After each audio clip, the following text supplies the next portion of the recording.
लाखों लोग आप लोग इस कथा में आए हो, कोई गिनती नहीं आपकी। पूरे भाटापारा में कहीं जगह नहीं, जहाँ देखो वहीं गाड़ियाँ, आप और आपकी अविरल भक्ति है। इसके सिवा कुछ भी नहीं। कितने घंटों से इंतजार कर रहे हो कथा का, वो कथा हाथ से ना चली जाए उसका ध्यान रखना। बड़ी मुश्किल से 5-5, 6-6 घंटे से इंतजार में लगे हो और 3 घंटे की 2.5 घंटे की कथा अगर बातचीत में छूट गई तो फिर आना व्यर्थ था, फिर आने का कोई सार्थक नहीं था। बड़ी मुश्किल से मिलती है। और बड़े प्रसन्न हुआ करो जब सत्संग में जाया करो तो उसमें अपने को मुख नहीं उतारना। सत्संग में जाओ तो बड़े खुश होकर जाओ, और सत्संग से घर भी जाओ तो बड़े खुश होकर जाओ। और कोई तुमसे पूछे कि कहाँ बैठे हो तो सत्संग में जब बैठो तो प्रसन्न होकर बताना कि मैं भगवान की शरण में बैठा हूं, मैं किसी गलत जगह पर नहीं बैठा, मैं किसी गलत स्थान पर या गलत जगह पर नहीं बैठा हूं, मैं भगवान की शरण में बैठा हूं।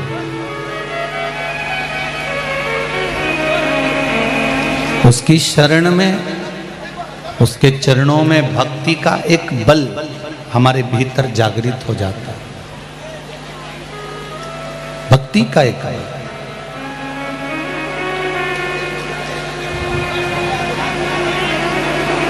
शंभो शरणे पड़ी मांगू घड़ी घड़ी, दुख काटो दया करी ने दर्शन आपो।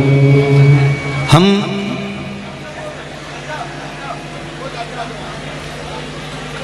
एक बात आपको कहें, जब लड़का पढ़ता नहीं है ना, जब लड़का विद्या अध्ययन नहीं करता, पढ़ता नहीं है, पढ़ाई पर उसका ध्यान नहीं रहता, पढ़ता नहीं, तब हम बच्चे से कहते हैं थोड़ा कम से कम 12वीं तक तो पढ़ ले।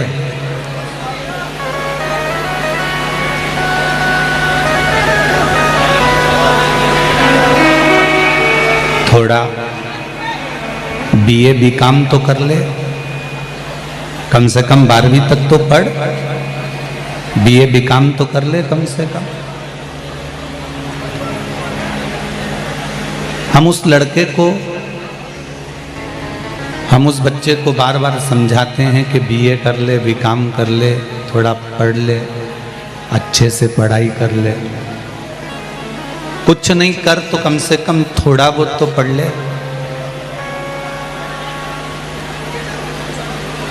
मैट्रिक तो कर ले, 12th तो कर ले, 10th तो कर ले, BCom BA तो कर ले।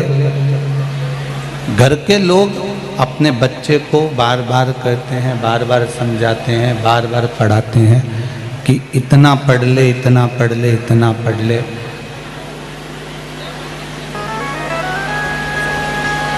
उसी तरह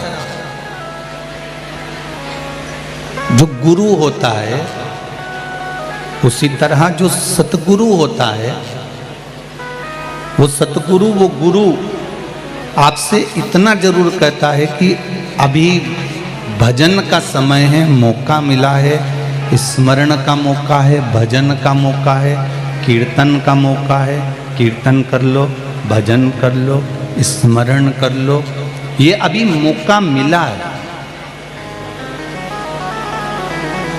21,600 श्वास प्रत्येक मनुष्य को मिलती है, प्रत्येक मानव को प्राप्त होती है, और वो 21,600 श्वास का अगर सदुपयोग हो जाए 21,600 श्वास का यदि सही उपयोग हो जाए तो परमात्मा को मिलने में फिर वो देरी नहीं होती, परमात्मा मिल जाता। उस श्वास का सदुपयोग करना सीखें।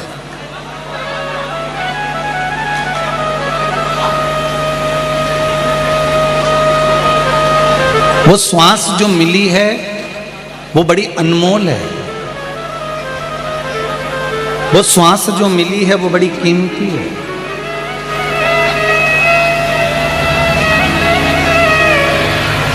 शंकर की भक्ति में, शंकर के स्मरण में, शंकर भगवान के मंत्र जाप में, शंकर भगवान के नाम जाप में, शंकर भगवान के स्मरण में जितनी श्वासें हमारी लग रही हैं, जितनी श्वासें हमारी जा रही है, समझ लेना कि पूर्व में जो श्वासें गई वो श्वास किसी काम की नहीं थी, और जो श्वास भगवान के मंत्र जाप में, भगवान के भजन में लग रही है, वो श्वास की कीमत स्वयं भगवान ही जान सकता है कि उसका आनंद क्या है, उसका सुख क्या है। बचपन में आपने भगवान का भजन नहीं करा, जवानी में नहीं करा, अधेड़ी में नहीं करा, मान लो बुढ़ापा आ गया और दुनिया के लोग कह रहे हैं कि बुढ़ापे में भजन करके अब कौन सा तुम इतिहास रच दोगे, तो कहने वाले को इतना जरूर कह देना, बताने वाले को इतना जरूर बता देना कि भगवान के भजन में, भगवान के कीर्तन में, भगवान के मंत्र जाप में, भगवान की कथा में उम्र नहीं देखी जाती। परमात्मा की भक्ति में उम्र का कोई क्रम नहीं है। आर्मी की नौकरी करोगे, मिलिट्री की नौकरी करोगे तो उसमें लिखा है कि उम्र इतनी होना चाहिए। विद्युत विभाग की नौकरी करोगे तो उसमें लिखा हुआ है उम्र इतनी होना चाहिए। शिक्षक की नौकरी करोगे तो शिक्षक में भी लिखा हुआ है उम्र इतनी होना चाहिए। पुलिस की नौकरी करोगे तो उसमें एडमिशन करने के लिए, पुलिस में शामिल होने के लिए उम्र लिखी होती है कि इतनी उम्र होना चाहिए। गवर्नमेंट जॉब करो चाहे प्राइवेट जॉब करो, प्रत्येक जॉब में, प्रत्येक सर्विस में, प्रत्येक नौकरी में उम्र लिखी होती है कि इतनी उम्र वाले को लिया जाएगा और इतनी उम्र वाला फॉर्म भर सकता। अब एक बात विचार करो, ये तो नौकरी वालों का हो गया कि नौकरी वाले के लिए उम्र लिखी है। जो कपड़े की दुकान कर रहा है, पान की दुकान कर रहा है, किराने की दुकान कर रहा है, टीवी फ्रिज की दुकान कर रहा है, व्यापार कर रहा है, व्यवसाय कर रहा है, उसकी कोई उम्र लिखी है क्या? अरे बोलो तो जम के, नहीं लिखी ना। जो नौकरी कर रहा है उसकी उम्र लिखी कि तुम्हें इतनी उम्र तक नौकरी करना है, तुम्हें इस उम्र से शामिल किया जाएगा, तुम्हें इस उम्र में लिया जाएगा, तुम्हें इस उम्र में तुम्हारी नौकरी लगा दी जाएगी। पर जो धंधा कर रहा है, जो बिजनेस कर रहा है, जो व्यापार कर रहा है, उसकी कोई उम्र नहीं।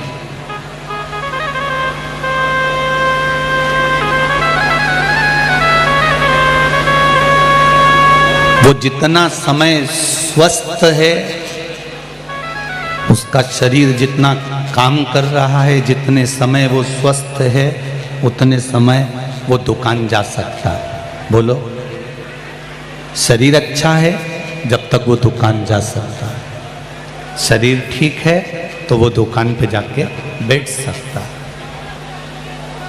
उसी तरह जैसे सर्विस वाले के लिए उम्र है, पर धंधे वाले के लिए, बिजनेस वाले के लिए उम्र नहीं है।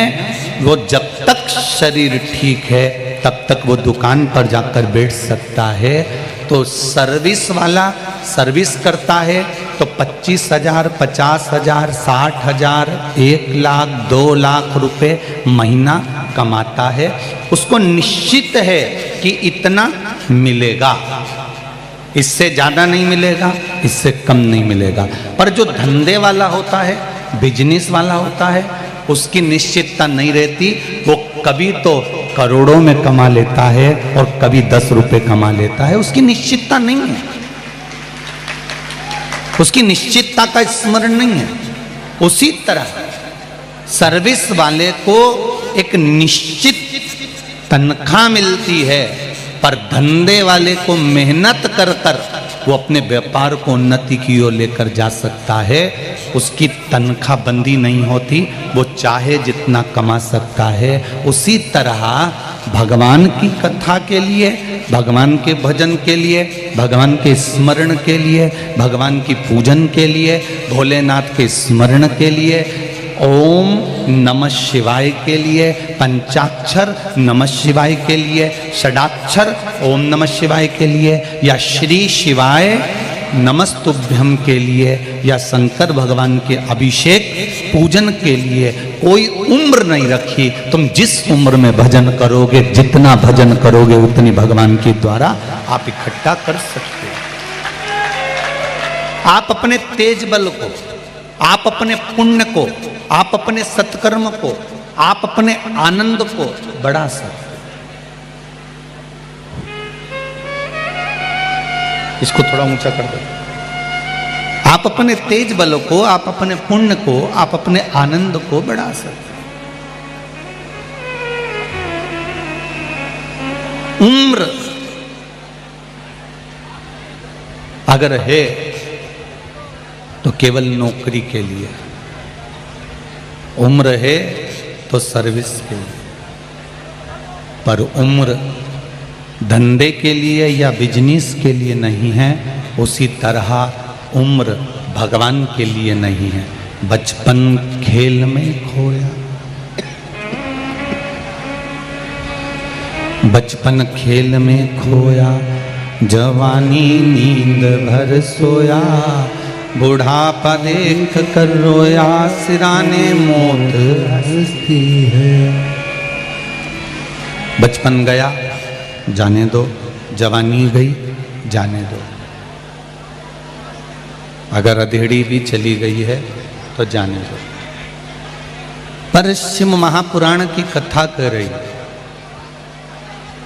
भगवान शंकर का चरित्र कह रहा, जो बचा हुआ समय है हमारा, जो परमात्मा ने हमारे को दिया है, 21,600 श्वास जो प्रतिदिन निकल रही है, उसमें से अगर थोड़ा सा भी समय हमारा बचा हुआ है तो हम उसको परमात्मा की भक्ति में लगा दें, परमात्मा के स्मरण में लगा दें।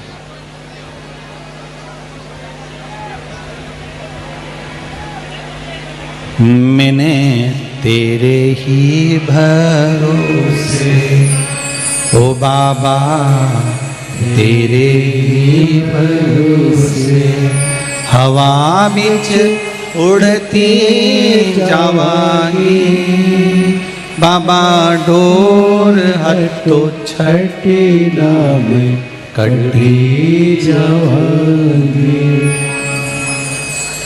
सतगुरु में तेरी पतंग, ओ भोला में तेरी पतंग।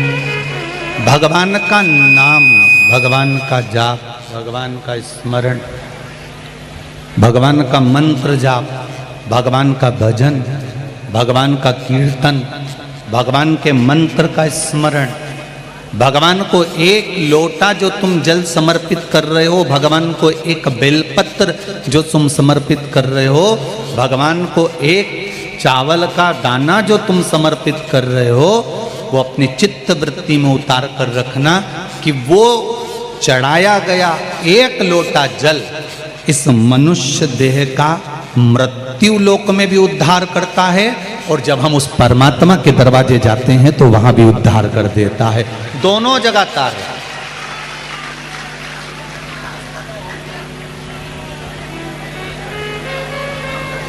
प्रत्येक जगह पर आपका किया गया भजन केवल मनुष्य देह को नहीं तार रहा है। आपका किया गया भजन केवल आप अकेले को नहीं तार रहा है। आपका किया गया भजन, प्रहलाद ने जब भगवान का भजन किया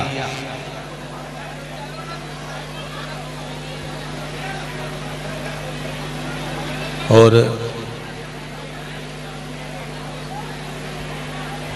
प्रहलाद के पिता हिरण्यकशिपु के उदर को, पेट को जब भगवान नरसिंह ने फाड़ा,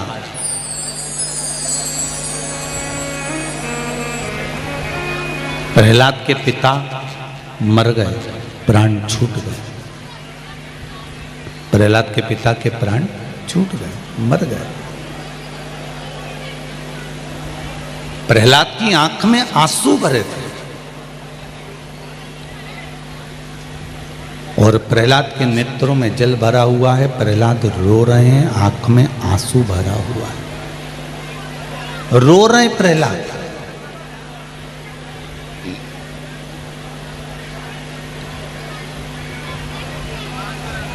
भगवान नरसिंह ने पूछा, प्रहलाद तुम क्यों रो रहे हो? तुम्हारे पिता मर गए, तुम्हारे पिता के प्राण चले गए, तुम इसलिए रो रहे हो?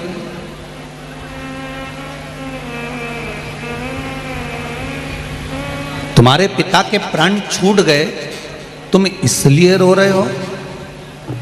प्रहलाद कहते हैं नरसिंह भगवान से, प्रभु मरना तो निश्चित है, मरना निश्चित है, आज नहीं तो कल प्रत्येक व्यक्ति को जाना है, प्रत्येक संसार के मानव को जाना है।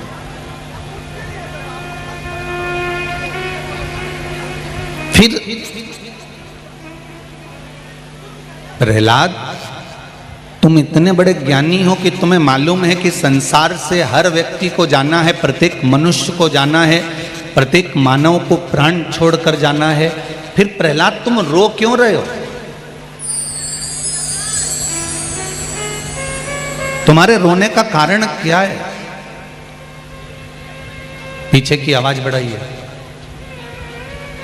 एलईडी चालू करिए, पीछे की एलईडी बंद है, पीछे की एलईडी चालू करिए। तुम रो क्यों रहे हो? प्रहलाद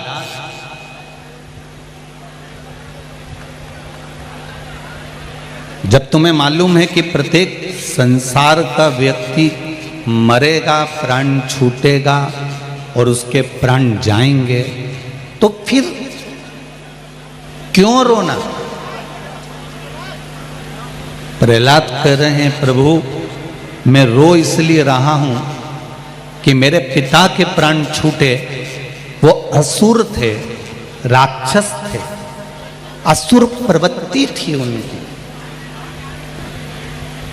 उनकी असुर प्रवृत्ति थी, उनके प्राण छूटे, उनके प्राण जा रहे हैं।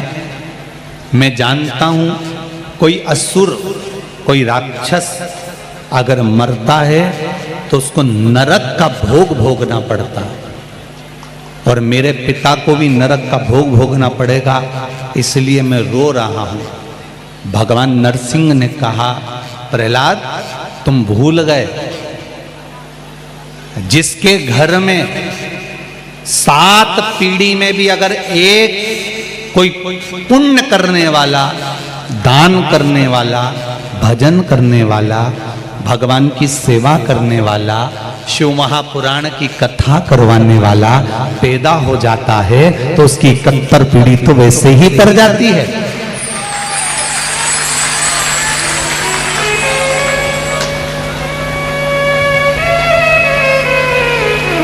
उसकी पीढ़ियां तो वैसे ही तर जाती है। प्रहलाद तुमको लगता है कि तुम्हारे पिता मरने के बाद नरक जाएंगे, तुमको लगता है कि तुम्हारे पिता राक्षस थे इसलिए नरक पड़ेंगे, तुमको लगता है तुम्हारे पिता असुर थे, दैत्य थे इसलिए वो नरक पड़ेंगे। नरसिंह भगवान कहते हैं कि तू उनके घर में तेरे जैसा बेटा जन्मा, उनके घर में तेरे जैसा पुत्र जन्मा, इसलिए वो नरक नहीं भोगेंगे, वो स्वर्ग का राज्य भोगेंगे। वो नरक नहीं भोगने वाले हैं, स्वर्ग का राज्य भोगेंगे। मैं शर्मा परिवार को बहुत बहुत धन्यवाद देना चाहूँगा। नेहा भाभी जी आपको भी, अश्विन जी आपको भी, आपके माता पिता को, आपके भाइयों को, आपके भाभियों को, बहुओं को, पूरे परिवार को धन्यवाद देना चाहूँगा कि घर में कम से कम एक व्यक्ति के कहने पर ये शिव महापुराण की कथा करवाकर पूरे कुल को दान दिया। इतना कुल तारा है।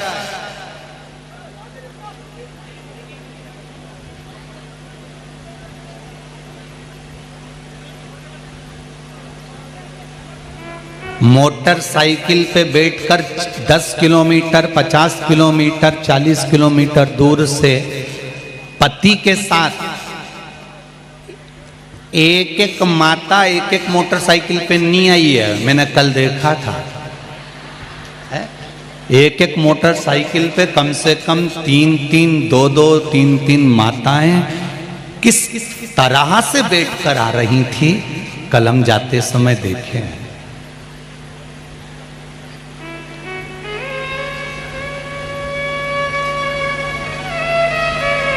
मैं आस्था चैनल वालों से कहूँगा, केवल यही पंडाल नहीं, बाजू वाला पंडाल, ये पंडाल, बाहर जो धूप में चिलचिलाती धूप में बैठे हैं, जगह नहीं है तो गाड़ियों पर खड़ा कर कर बैठे हैं।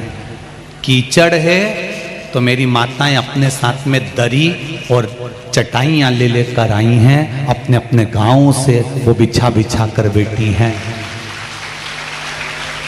दुनिया में बहुत व्यवस्था कर सकते हो, पर दिल, विश्वास जो इस शिव महापुराण ने आपके दिल में लाकर रख दिया, शायद कभी देखने को मिला होगा जो आप अपने घर से आसन और दरी ले लेकर चलकर बैठ गए। धन्य है। शर्मा परिवार ने व्यवस्था करी, जितनी बन सकती है उतनी करी। उनको भी इतना अंदाजा नहीं था। पहले उन्होंने कहा था टेंट लगाया है 1 लाख पब्लिक के लिए, तो हमने शर्मा जी से कह दिया था, बोले थे कि पहले दिन की तैयारी रख लीजिए, दूसरे दिन से टेंट की व्यवस्था कर लीजिए। शंकर है, शिव है,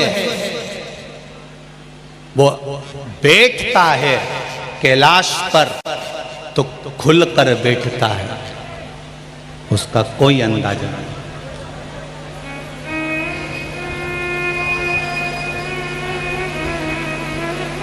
कोई अंदाजा।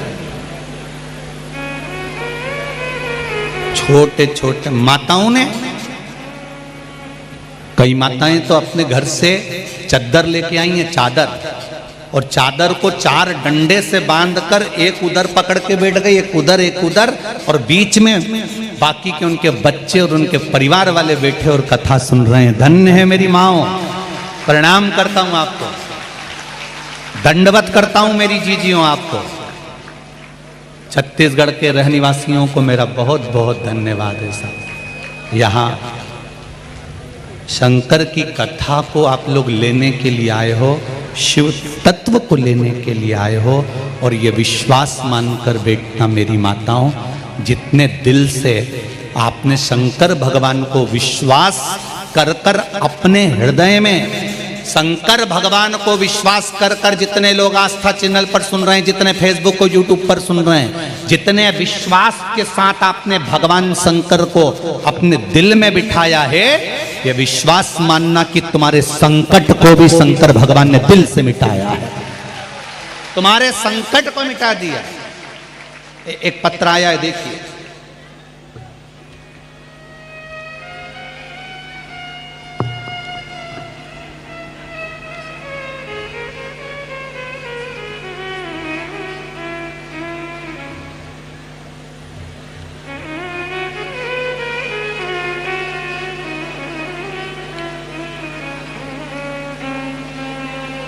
श्रीमती सुधा ढोके, शिक्षक नगर दुर्ग छत्तीसगढ़ से आई हूँ। कहीं बैठी हो तो हाथ हिलाइएगा, जहां बैठी हो हाथ हिलाइएगा, दोनों हाथ हिला दीजिएगा एक बार,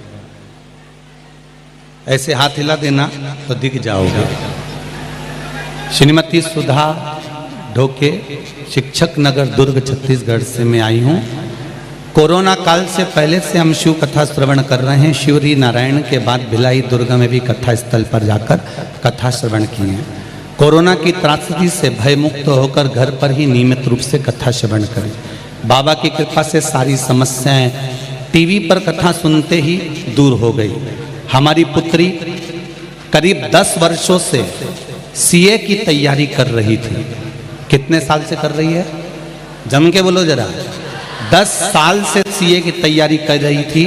फाइनल परीक्षा में आकर अटक जाती थी। आपके द्वारा बताए हुए पशुपति व्रत भी हमने बारी बारी से किए। मेरी पुत्री के साथ मेरे पति ने भी व्रत को किया, सफलता नहीं मिली। दूसरी बार इसी बीच में तब एक व्रत और धारण कर कर उस व्रत की सफलता से सीए का एग्जाम पास किया। लीवर में कुछ समस्या, जांच में डॉक्टरों ने कैंसर का आदेश वक्त दिया था। टाटा मेमोरियल हॉस्पिटल में मुंबई में इलाज चला। इसी बीच में पशुपति व्रत आरंभ किया। बाबा की कृपा से 2 ही हफ्ते हुए थे और दूसरी बार जब कैंसर की जांच कराई तो बाबा की कृपा से नॉर्मल रिपोर्ट आई और कैंसर समाप्त हुआ। ये शिव है। एक पत्र और है,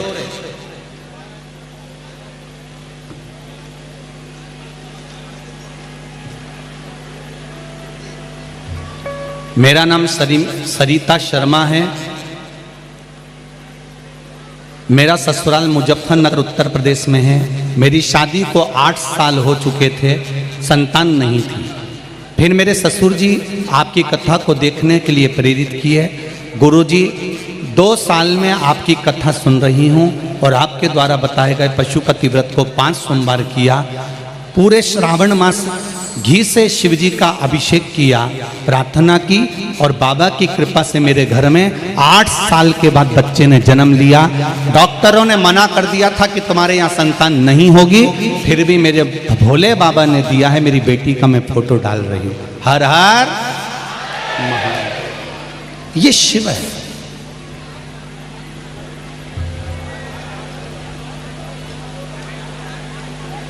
ये शंकर है। आप दिल से भगवान शंकर का भजन करिए।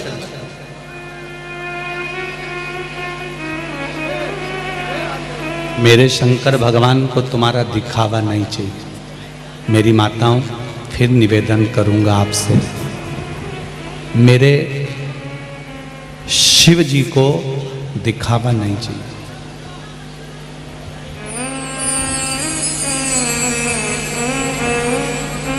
मेरे शंकर भगवान को एक लोटा जल भी अगर आप चढ़ा रहे हो तो दिल से चढ़ाना, दिल से।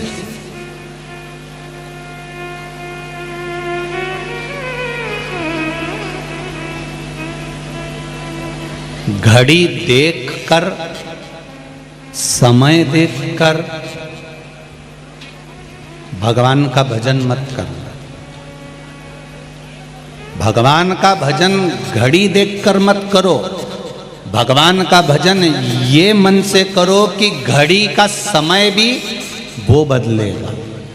हमें तो केवल उसका मंत्र जाप, उसका स्मरण करना।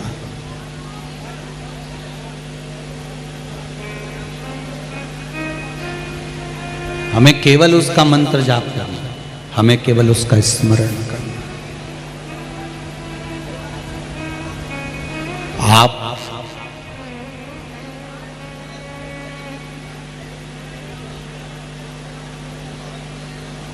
टूटी हुई कलम से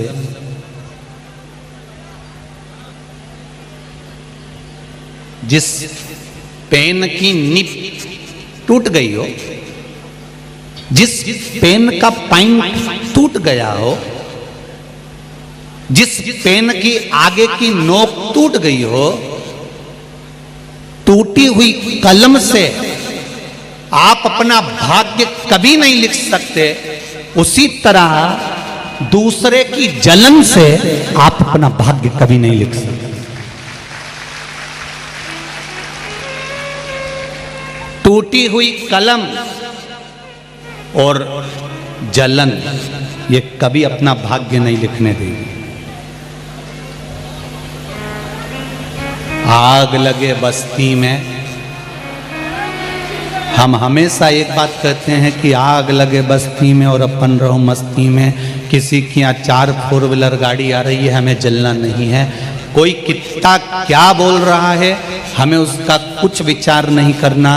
कोई अपशब्द बोले, हमें उसका विचार नहीं करना। कोई ताने दे, हमें उसका विचार नहीं करना। कोई गाली दे, हमें उसका विचार नहीं करना। हमें तो भगवान की भक्ति कैसे प्राप्त हो, सनातन धर्म कैसे जागे, हमारे घर के बच्चों को हम संस्कारित कैसे बना सकते।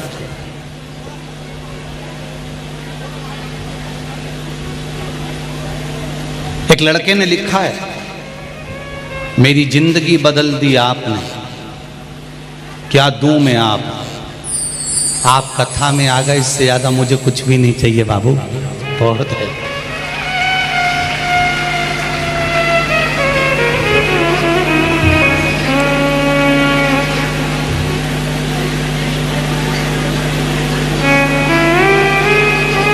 एक ने लिखा है, मैं योगेश्वर उपाध्याय, ग्राम परसदा, बिल्हा, बिलासपुर से आया हूँ। कहीं बैठे हैं उपाध्याय जी?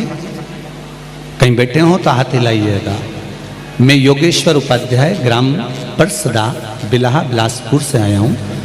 हम सपरिवार आपकी शिव कथा सुनते हैं।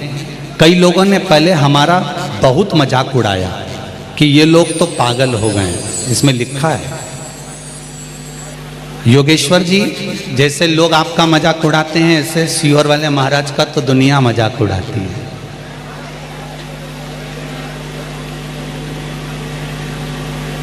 थोड़ी सी भी पूजन कराते हैं तो लोगों को लगता है इन्होंने गलत करा दी। शिवरात्रि की रात्रि के समय पर शिव महापुराण में लिखा है कि शिवरात्रि की पूजन रात्रि के समय 4 पहर में होती है। पहले पहर की कर लो, चाहे दूसरे पहर की करो, चाहे तीसरे पहर की करो, चाहे चौथे पहर की करो। शिवलिंग का निर्माण करो, पूजन करो, विसर्जन करो। जो नहीं समझते उनको तो केवल कैसे भी उंगली उठाना। अब ये तो शिव महापुराण में लिखा कि शिवरात्रि की पूजन रात्रि को हो सकती है, शिवलिंग का निर्माण हो सकता है, विसर्जन हो सकता है, पूजन हो सकती है। जो उंगली उठाने वाले हैं उनसे मुझे तो केवल इतना सा पूछना था कि गणेश जी महाराज रात्रि को विसर्जन होते हैं, देवी जी आधी रात को लोग विसर्जन करने जाते हैं, उसके लिए कभी आप लोगों ने आगे बढ़कर क्यों नहीं कहा? उसके लिए तो कभी एक बार प्रयास करना था कि आधी रात को गणेश जी विसर्जन, और आप खुद चिल्ला चिल्ला के कहते हो गणपति बप्पा, जय माता दी। उपाध्याय जी लोग आपको पागल कर रहे हैं तो आपको इसमें गर्व महसूस होना चाहिए। जब कोई आप पर उंगली उठाए आपको गर्व महसूस होना चाहिए। लोग कहते हैं सीहोर वाला महाराज पगला है, और ईमानदारी की बात है, पागल बने लेने में प्रमोशन होता है, समझदारी में तो डिमोशन होता है। आप लिख रहे हैं गुरुदेव शिव की कृपा से क्या होती है? कोई हमसे पूछे, हमारा बोर सूख गया था, पानी ही नहीं था, हमने शिव का नाम लेकर रुद्राक्ष का जल 1 बेलपत्र पानी में घोलकर उस बोर में डाल दिया, और बोर में डालने के बाद बाबा की ऐसी कृपा हुई, जो बोर 250 से 300 फीट नीचे था, 35 फीट पर पानी आ गया और वो पानी फेंकना प्रारंभ कर दिया। ये शिव है। एक पत्र और देखिए,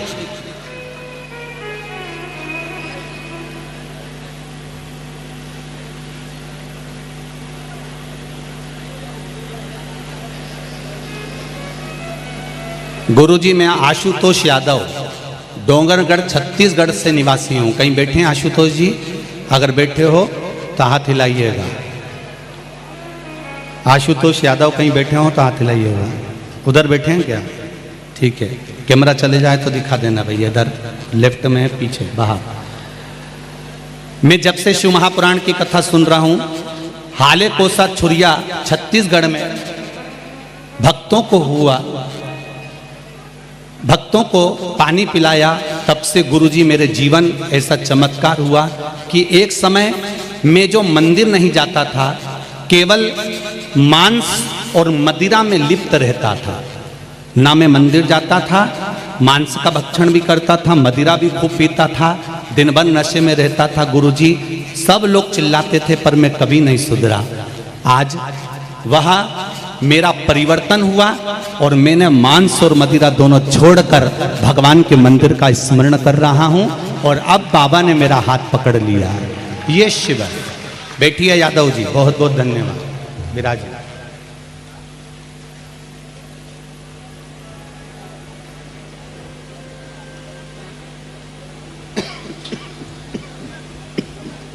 भक्ति किसको कहते हैं?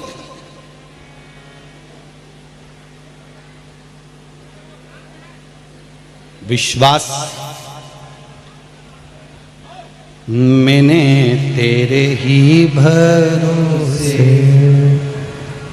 ओ बाबा तेरे ही भरोसे, हवा बिच उड़ती जावांगी, बाबा डोर हथो छठी लावे कठी जावांगी, भोले मैं तेरी वतन।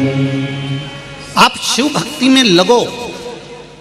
आप शंकर भगवान को एक लोटा जल चढ़ाना प्रारंभ करो, सारी समस्या का हल। दुनिया ताने दे, गाली दे, अपशब्द कहे, इल्जाम पर इल्जाम लगाए, पर तुम शंकर के मंदिर जाना मत छोड़ना।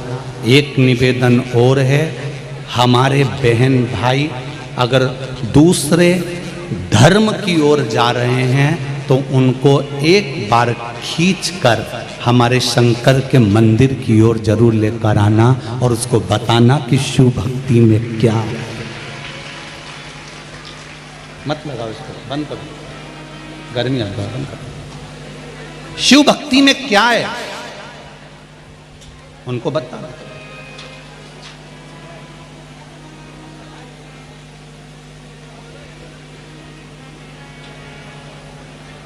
शंकर भगवान की भक्ति में क्या रखा है, शंकर भगवान के भजन में क्या रखा है, शंकर भगवान को एक लोटा जल चढ़ाने में क्या फल की प्राप्ति होती है। जब इस बहन का लीवर किडनी में हुआ कैंसर, पशुपति व्रत करने से, एक लोटा जल चढ़ाने से जब शिव की कृपा से ठीक हो सकता। पुत्री ने जो सीए की अंतिम वर्ष की परीक्षा जून में दी थी, पशुपति व्रत करने से 15 जुलाई 2022 को रिजल्ट में 10 साल से जो फेल हो रही थी, बाबा की कृपा से जब वो 10 वर्ष से फेल होने वाली बेटी, सीए की पढ़ाई करने वाली पढ़ी लिखी बेटियां, बेटे क्या भगवान पर विश्वास करें? पर एक बार व्रत करने के बाद अगर शंकर भगवान ने सीए के फाइनल में पास कर दिया तो क्या वो बेटी शंकर का मंदिर छोड़ेगी? फिर शिव का स्मरण छोड़ेगी?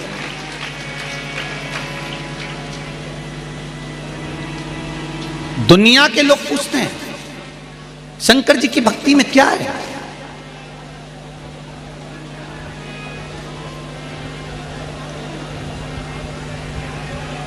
फिल्म वाले हंसी उड़ा देते हैं देवताओं की। फिल्म बनाने वाले को दुनिया के जितने कलाकार हैं जो फिल्म का निर्माण कर रहे हैं, इनको दूसरे धर्म पर कभी फिल्म बनाते हुए नहीं देखोगे और ना इनको उंगली उठाते हुए देखोगे। अगर हंसी उड़ाई है तो केवल सनातन धर्म के और हिंदुओं के देवताओं की उड़ी है, इसके सिवा किसी की नहीं उड़ी। उसको हंसी उड़ाने के लिए पात्रवन किसी दूसरे ने नहीं बनाया, अपने ही कोई व्यक्ति। जैसे आज लोग शंकर जी की कथा पर उंगली उठा रहे हैं, ऐसे कई हैं जो सनातन धर्म के विरोधी हैं, दूसरों से जुड़े हुए हैं। सनातन धर्म जैसे ही बढ़ता है ये टांग खींचकर नीचे पटकने का प्रयास करता है।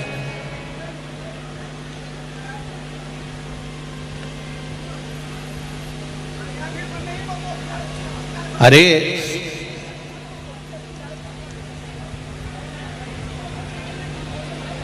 जैसे ही सनातन धर्म बढ़ा और इन्होंने टांग खींचकर पीछे कर, आज पूरा राष्ट्र, पूरा भारत देश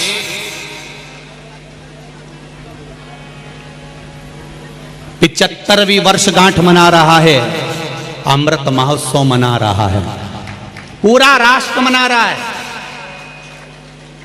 उन राष्ट्रवासियों से निवेदन है, एक बार जिसने ये अपने मुख से कहा कि भारत का तिरंगा ध्वजा घर घर में लगना चाहिए, पहले उसको एक बार जाकर धन्यवाद जरूर देना कि 1950 में एक लागू किया गया था।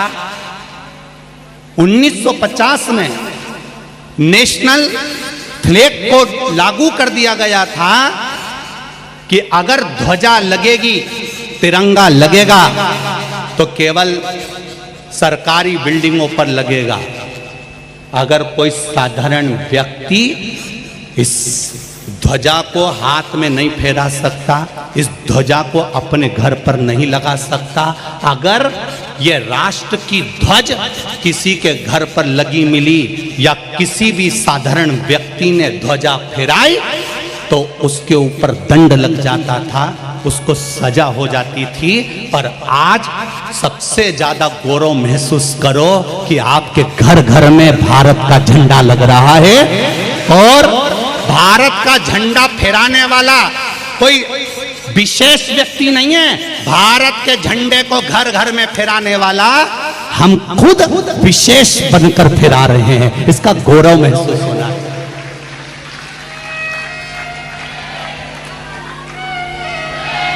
आज सबसे ज्यादा खुश हुए होंगे तो पिंगली वेंकैया,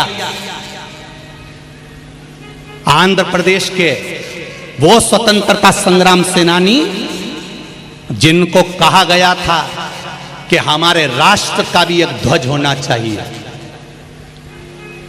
पिंगली वेंकैया आंध्र प्रदेश के वो स्वतंत्रता संग्राम सेनानी जिन्होंने 30 राष्ट्रों का ध्वज देखा और उस 30 राष्ट्र के ध्वज में क्या क्या है, उसका फल क्या क्या है, उसमें से छांट कर पिंगली वेंकैया ने आंध्र प्रदेश के उस स्वतंत्रता संग्राम सेनानी ने तिरंगे का निर्माण करा और 22 जुलाई 1947 को डॉक्टर राजेंद्र प्रसाद जी की अध्यक्षता में यह राष्ट्रीय ध्वज घोषित होकर निर्मित।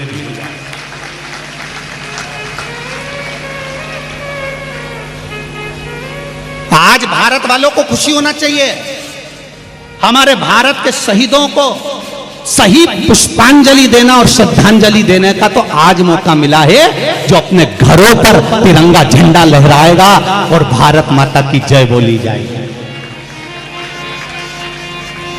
आज ये ध्वजा, ये झंडा कोई साधारण नहीं है। आज भारत के अमृत महोत्सव का सबसे बड़ा गौरव ये भारत की ध्वजा रही, ये भारत की ध्वजा। और ये ध्वजा प्रत्येक घरों में फहराना चाहिए, प्रत्येक स्थान पर फहराना। ये उन शहीदों को श्रद्धांजलि है, ये भारत के वो वीरों को श्रद्धांजलि है कि भारत का अमृत महोत्सव बनाकर हम अपने अपने घरों को हमारे भारत माता की गोद का एक आनंद सुख पा रहे हैं, आनंद सुख। साधारण नहीं महाराज, ये भूमि एक राष्ट्रगीत का स्मरण। नमस्ते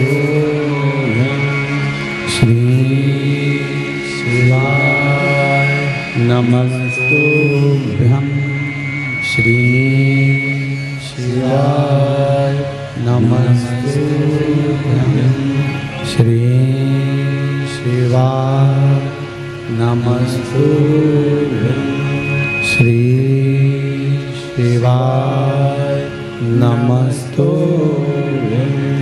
भोला सब दुख काटो मारा, ओ भोला सब दुख काटो मारा।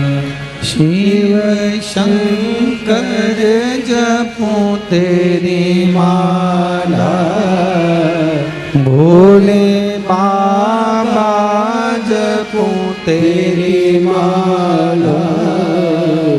भोला सब दुख काटो मारा, ओ भोला सब दुख काटो मारा।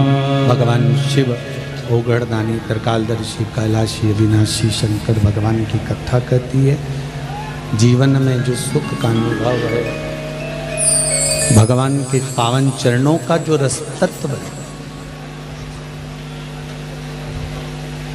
एक लोटा जल की जो महत्वता है, जो शिवजी को चढ़ा रहा है, वो जानता है कि शंकर की भक्ति का फल क्या है।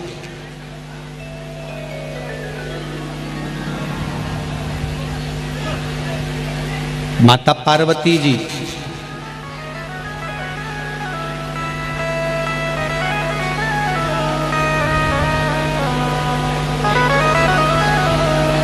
शिवजी से कहती हैं, बाबा जो दुनिया का सबसे सुंदर वन हो, उस वन का मुझे दर्शन करा दो। आवाज बढ़ ला बाबू। दुनिया का जो सबसे सुंदर वन हो, उस वन का मुझे दर्शन करना।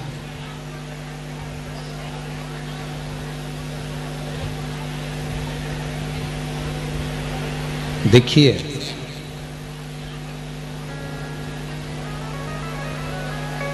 पार्वती माता के पिता और माता के जो संस्कार हैं, वो पार्वती माता में आए हैं। आपके घर के बच्चों के जो संस्कार दिखते हैं, उससे ये महसूस होता है कि आपके घर के माता पिता के क्या संस्कार रहे होंगे, क्या संस्कार रहा होगा।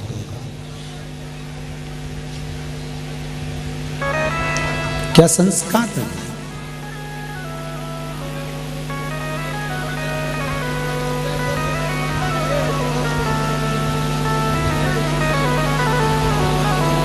कोई भी राष्ट्र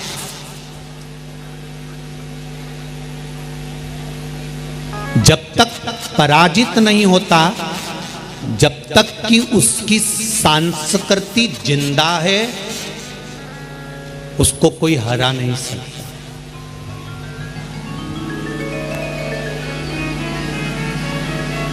उसको कोई मिटा नहीं सकता।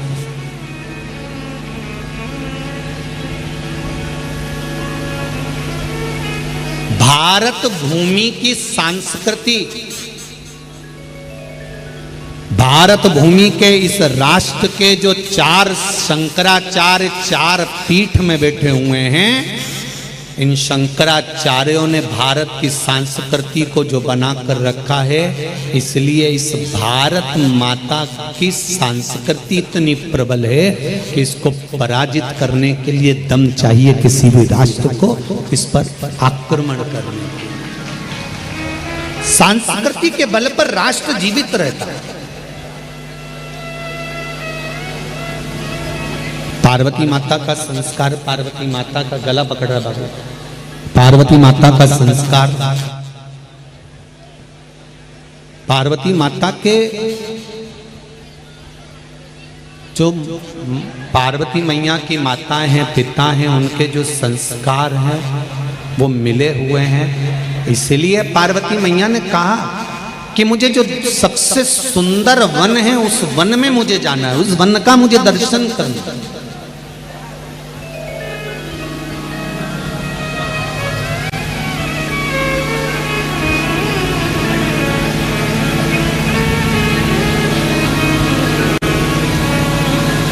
भगवान शंकर ने पार्वती जी से कहा तुम वन में जाकर करोगी क्या? अगर दुनिया के सबसे सुंदर वन में तुम चली जाओगी तो तुम करोगी क्या? एक पत्नी के मुझे शॉपिंग मॉल में जाना है तो पति उससे पूछे कि तुम शॉपिंग मॉल में जाकर करोगी क्या? तो पत्नी कहेगी मुझे बच्चों के लिए कपड़े खरीदना है, सामान खरीदना है, मुझे ये खरीदना है, मुझे वो खरीदना है। और अगर कोई पत्नी अपने पति से कहे कि मुझे घुमाने के लिए वो पहाड़ी पर ले चलो, पति पूछे तुम उस पहाड़ी पर करोगी क्या? तो पत्नी बोले मुझे वहां से फूल तोड़ के लाना है, मुझे सामान लेकर आना है, मुझे देख कर आना है, मैंने बहुत सुना है, एक बार उस पहाड़ पर चलो तो सही, एक बार उस गार्डन में चलो तो सही, एक बार उस वन में चलो तो सही, मुझे देख कर आना है। पार्वती जी ने शिव जी से कहा कि दुनिया के सबसे सुंदर वन में मुझे लेकर चलो, दुनिया का सबसे सुंदर वन मुझे देखना, मुझे आप वहां लेकर चलो। शंकर भगवान ने पूछा पार्वती उस सुंदर वन में, दुनिया के सबसे श्रेष्ठ वन में जाकर तुम करोगी क्या? तो पार्वती जी ने जो जवाब दिया वो दुनिया की कोई माता नहीं दे सकती। पार्वती जी कहती हैं उस वन में जाकर मुझे आपकी पूजन करना है और आराधना करना है और तप करना है। ये संस्कार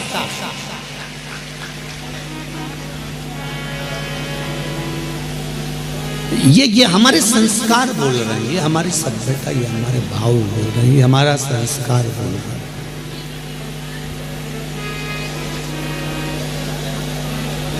आप लोग ऐसे ही नहीं आ गई होगी, आपने भी अपने घर में अपने अपने पति हो तो कहा होगा ना, जैसे भाभी जी ने कहा, नया भाभी जी ने कि भाई पति से, शर्मा जी से कि सुनो जी मुझे कथा करवाना है। घर की देवरानी जेठानी ने भी आपस में बात करी होगी कि कथा करवाना है। जब देवरानी जेठानियों ने आपस में बात करी होगी तो अपने अपने पतियों से कहा होगा कि कथा करवाना है, तब जाकर कथा हुई। उसी तरह से आप लोगों ने भी तो कहीं ना कहीं किसी न किसी रूप में तो कहा होगा कि भाटापारा में कथा चल रही है, शर्मा जी कथा करवा रहे हैं, आस्था चैनल पर कथा आ रही है, फेसबुक यूट्यूब पर चल रही है। मेरा मन है कि अपन कुछ नहीं तो शनिवार रविवार को तो चले ही चले। ये विचार तो करा होगा आप लोगों ने, तब जाकर कहीं ना कहीं पति की बुद्धि में, चित्त में, परिवार के चित्तवृत्ति में ये बात आई और वो आपको लेकर कथा तक पहुंचे, वो आपको लेकर कथा पंडाल तक पहुंचे, वो आपको लेकर कथा मंडप तक पहुंचे।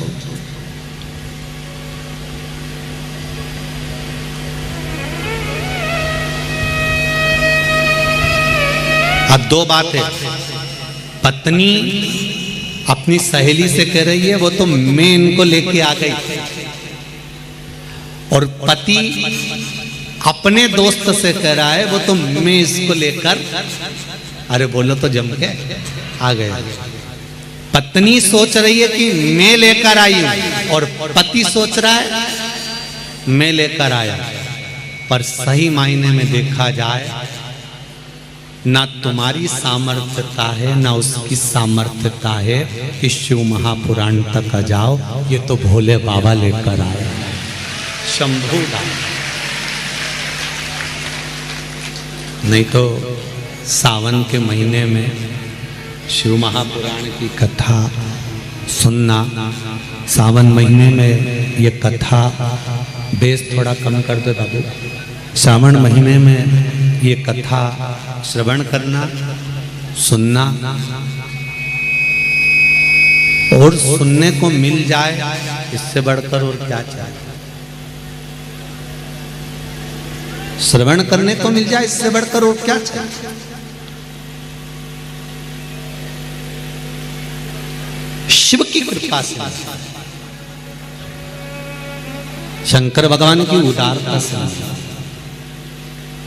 शिव की करुणा से आप मुझे कोई वन ले चलो, जो दुनिया का सबसे सुंदर वन हो, उस वन का मुझे दर्शन करना है, उस वन में मुझे लेकर चलो। शंकर भगवान पार्वती जी को नंदन वन में लेकर पहुंच गए। शिव महापुराण में दो वन की महत्वता बड़ी सुंदर कही है, ध्यान से सुनना। पहला महाकाल वन, दूसरा नंदन वन। उज्जैन को महाकाल वन कहा जाता है। कौन सा वन कहते हैं? महाकाल वन। काशी को नंदन वन कहा जाता है। कौन सा वन? नंदन वन।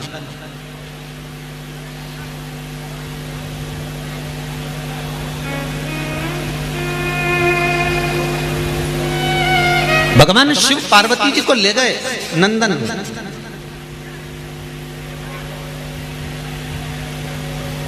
और माता पार्वती जी को नंदन वन ले जाकर भगवान शंकर ने एक वृक्ष के सामने बिठा दिया।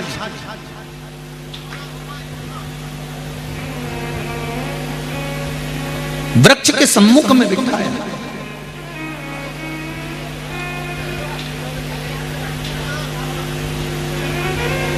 पार्वती मैया ने शिवजी के चरणारविंद को पखारा। शिवजी के चरणारविंद को पखार कर माता पार्वती मैया शंकर भगवान से कहती हैं कि आप मेरे पास में बैठे रहना, मैं आपका स्मरण करना चाहती हूं। पंचाक्षर मंत्र का जाप माता पार्वती जी ने करना प्रारंभ किया। नमः शिवाय, ओम नमः शिवाय, नमः शिवाय, ओम नमः शिवाय, नमः शिवाय, ओम नमः शिवाय, नमः शिवाय, नमः शिवाय। पंचाक्षर मंत्र का जाप, पंचाक्षर मंत्र का स्मरण माता पार्वती जी ने करना प्रारंभ करा। थोड़ी देर बाद देवादिदेव महादेव उठे, जाने लगे। पार्वती जी ने रोका, स्वामी रुको, कहां जा रहे हो?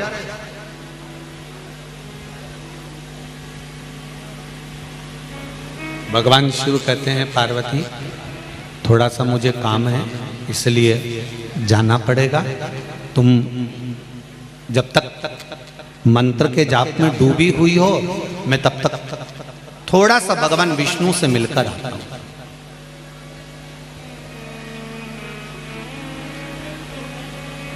बहुत ध्यान देना इस कथा पर जरा। अशोक सुंदरी का जन्म होने वाला है इस कथा में आज। और स्मरण ये रहे आपको कि शंकर भगवान जब पार्वती जी के साथ में नंदनवन आए हैं, भगवान शंकर जब पार्वती जी के साथ में नंदनवन पहुंचे हैं, भगवान शंकर जब पार्वती जी के साथ नंदनवन में आए हैं, तो शंकर भगवान पार्वती जी को छोड़कर क्यों गए?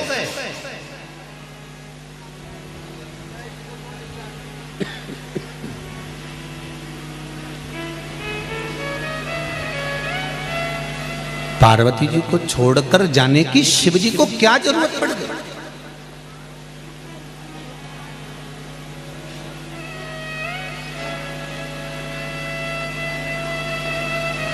एक बहुत पहले हमने एक बात कही थी, आप लोगों के स्मरण में होगा,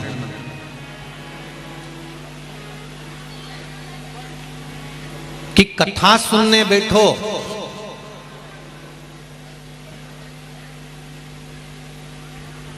तो अपनी पहचान वाले के पास कभी मत बैठो।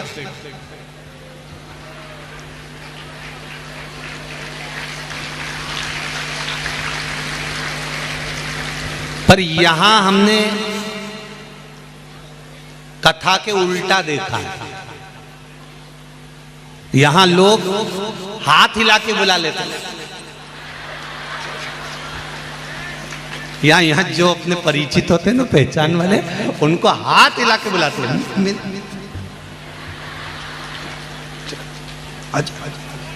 यहाँ थोड़ा उल्टा है। अब शिव पुराण कह रही है कि कथा सुनने बैठो या साधना करने बैठो तो पहचान वालों के पास में मत बैठो। क्यों? कथा सुनने बैठोगे और पहचान वाले के साथ में बैठ गए तो कोई भी बात आई तो तुरंत उस बात को लेकर आपस में बात करने बैठ जाओ। और अगर पहचान वाले के पास नहीं बैठे और जिससे तुम्हारी दुश्मनी है तुम उसके पास बैठ गए तो कथा में कोई भी अच्छी बात आई ना और तुम्हारा मन भी करा ना बात करने का, तो पास में तो जगदम्बा बैठी। तो अब तुम ना तो बात कर सकते ना चित कर सकते, और पाँव भी अगर जरा सा उसके ऊपर रख दिया ऐसा देगी ना धर के, दूसरी बार पाँव नहीं रखोगे तो एकदम जैसी बैठी है ना पल्लू वल्लू डाल के, बेसी की बेसी एक जैसी बैठी रही, एक जैसी।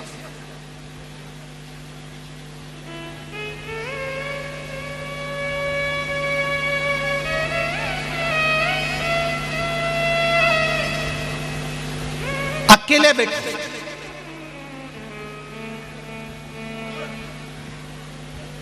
सत्संग करना है ना, कथा श्रवण करना है ना, भगवान की आराधना करना है ना, तप करने बैठे हो ना, साधना करने बैठे हो ना, भगवान को पाने बैठे हो ना, भगवान से नैन लड़ाने बैठे हो ना, तो अकेले की साधना होना चाहिए। आसन लगाया, बैठ गए। शंकर भगवान पार्वती जी को नंदनवन में छोड़कर चले गए तो पार्वती जी पूछ रही हैं कि आप हमें छोड़कर क्यों जा रहे हो? शंकर भगवान ने कहा मुझे भगवान विष्णु बुला रहे हैं इसलिए मुझे जाना पड़ेगा, मुझे वहाँ पहुँचना पड़ेगा, मुझे वहाँ जाना है, मैं वहाँ चले जाता हूँ, मेरा वहाँ पर काम बहुत सारा है तो मैं वहाँ चले जाऊँगा, मैं वहाँ पहुँच जाऊँ, मैं वहाँ चले जाता हूँ। तो पार्वती जी ने कहा मैं अकेली यहाँ पर रहूँगी, मैं अकेली यहाँ पर रहूँगी, अच्छा लगेगा? शंकर भगवान कहते हैं पार्वती सुनो, माता के गर्भ से अगर जुड़मा बच्चे भी जन्म लेते हैं ना तो एक साथ पैदा नहीं होते, एक एक कर कर जन्म लेते हैं। मतलब संसार में अकेले आए हो और अकेले ही जाओ, ये निश्चित हो गया, ये निश्चित है।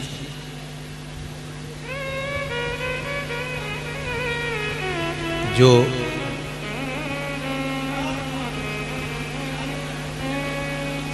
जोड़े का जो फल होता है देखा है आप लोगों ने, केला जो होता है जोड़े से, कहीं केले को देखा होगा जुड़े हुए दो फल होते हैं, बैंगन जुड़े हुए कई बार दो, करेला जुड़ा हुआ कई बार दो। जो जोड़े का फल होता है ना वो माताएं कभी नहीं खाती। इधर खाते हैं क्या? नहीं, उसको नहीं खाते। उस जोड़े के जो फल है, उस जोड़े के फल को माताएं उठाकर या तो ठंडा कर देती है या कहीं दान दे देती है या किसी मंदिर में पहुंचा देती। बोलो सही है ना जी? उसको जोड़े के फल को माताएं कभी नहीं खाती, उसको उठाया और दे दिया, उसको उठाया और दान कर दिया, उसको उठाया और किसी को प्रदान कर दिया।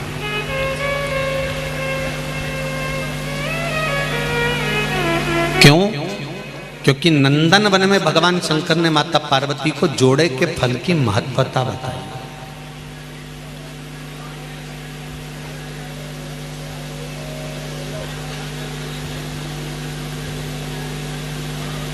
जोड़े के फल का सेवन करने की महत्वता, जोड़े के फल को खाने का क्या दोष है, उस तक का वर्णन हमारे यहाँ पुराण और शास्त्रों में वर्णन है।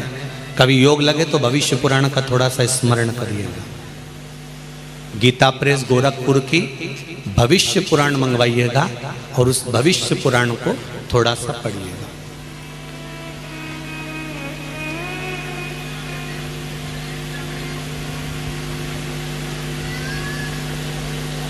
जैसे अशोक सुंदरी का चरित्र अगर किसी को पढ़ना हो तो पद्म पुराण में से पढ़ना। कौन सी पुराण में से? पद्म पुराण में से। अशोक सुंदरी का चरित्र अगर कहीं मिलेगा तो आपको पद्म पुराण में मिलेगा।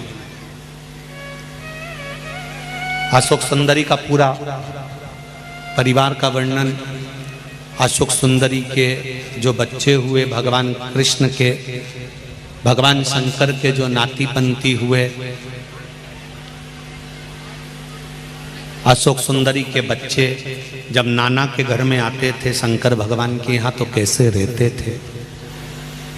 अशोक सुंदरी की 100 बेटियां और 2 बेटे हुए थे। उनका पूरा वृत्तांत अगर आपको पढ़ना है तो पद्म पुराण में पढ़ना।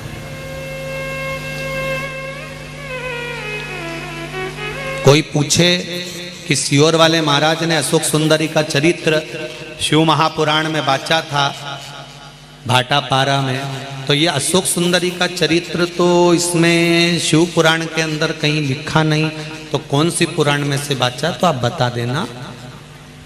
क्या नाम बताओगे? पद्म पुराण में से बाचा।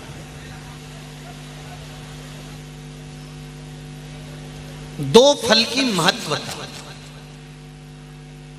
पार्वती, ये 2 फल की जो महत्वता है, 2 जुड़मा फल की जो क्रमता है, इसको अपन बात के प्रसंग में लेंगे। अभी तो अपन जो पार्वती को शंकर भगवान नंदन वन में ज्ञान दे रहे हैं कि पार्वती कह रही है कि मैं अकेली रहूंगी और मुझे भय लगेगा, तो मैं अकेली यहां पर रहूंगी और मुझे कुछ भय हुआ तो उसका क्या? तो शंकर भगवान ने कहा पार्वती, माता के गर्भ से जब बच्चा जन्म लेता है, माता के गर्भ से जब बच्चा पैदा होता है, माता के गर्भ से जब बच्चा जन्म लेता है तब वो अकेला आता है। भले जुड़वा बच्चों ने जन्म लिया, पर माता के गर्भ से अगर बच्चा जन्म लेगा तो एक बालक पहले आएगा, दूसरा बच्चा बाद में आएगा। तो बच्चा जन्म लेता है तो एक कर आता है, अर्थात मृत्यु लोक में अकेले आए हो और अकेले ही हमको जाना।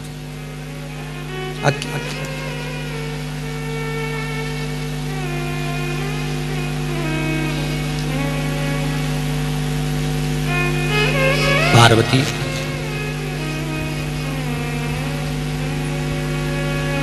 जब मृत्यु लोक में व्यक्ति जन्म लेता है, मृत्यु लोक में जब मनुष्य जन्म लेता है, आता अकेला है। शंकर भगवान कह रहे हैं पार्वती, तुमको लगता है कि तुम अकेली इस नंदन वन में रहोगी। शिवजी कहते हैं पार्वती, जिस समय माता के गर्भ से बच्चा जन्म लेता है और मरता है और प्राण छूटते हैं, उस समय तक शंकर भगवान कहते हैं मैं देवाधिदेव महादेव उसके रोम रोम नस नस में 24 घंटे हर पल हर क्षण विराजमान रहे। हर पल हर घड़ी हर क्षण शिव है हमारे। ऐसा ऐसी कोई घड़ी, ऐसा कोई पल, ऐसा कोई क्षण, ऐसा कोई समय खाली नहीं जाता जिस समय पर देवाधिदेव महादेव या भगवान हमारे साथ नहीं रहता। भगवान हमारे साथ में हर पल, हर घड़ी, हर क्षण रहता है।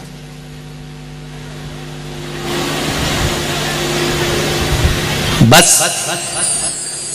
व्यक्ति पाप करता है तब भूल जाता है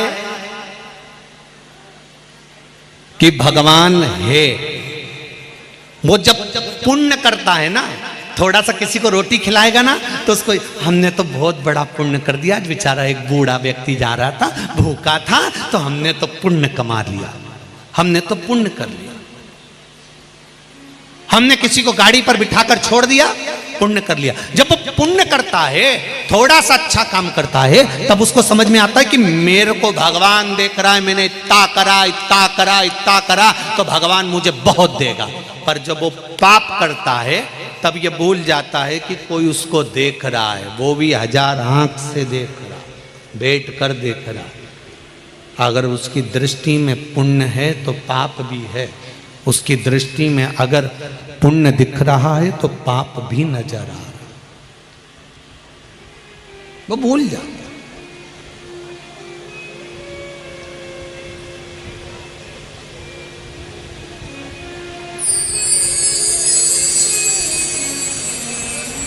आज एक पत्र सुबह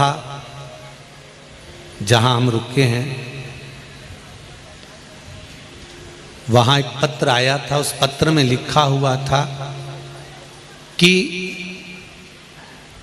आस्था चैनल पर कथा आ रही है, फेसबुक यूट्यूब पर कथा चल रही है, फिर ये भाटापारा में इतने सारे लोग कथा सुनने के लिए क्यों आए हैं गुरुजी, इसका कोई उत्तर है क्या? तो उस समय तो नहीं दिया, पर उसका उत्तर हम आपको दे देते हैं। जब इतने सारे लोग एक साथ पंचाक्षर मंत्र नमः शिवाय, षडाक्षर मंत्र ओम नमः शिवाय या श्री शिवाय नमस्तुभ्यम या राम नाम या कृष्ण नाम का एक साथ जाप करते हैं तो मुख से एक बार मंत्र निकलता है, और वो मंत्र जब इतने लाखों लोगों के मुख से एक साथ निकलता है तो ये 3.5 करोड़ रोम छिद्र सब तर जाते हैं, एक बार में ही तर गए।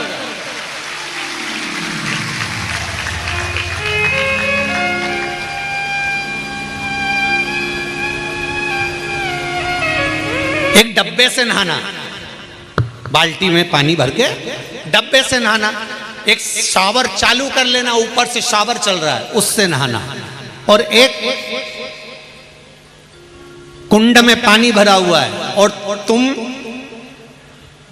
और डुबकी लगा के बाहर। इन तीनों स्नान में सबसे जल्दी स्नान कौन सा हो सकता है? जम के बोलो जरा, जम के। वो जो कुंडा भरा है, वो जो तालाब भरा है, वो जो नदी भरी है, वो जो सरोवर भरा है, खड्डा भरा है, उसमें पूरे बाहर। जैसे समोसे को तो पकने में भी समय लगता है, शिव महापुराण की कथा कहती है अगर जल्दी से चुटकी बजाते ही परमात्मा का पथ प्राप्त करना है तो जहां शिव महापुराण कथा का कुंडा भरा हो उसमें डुबकी लगा के जाओ।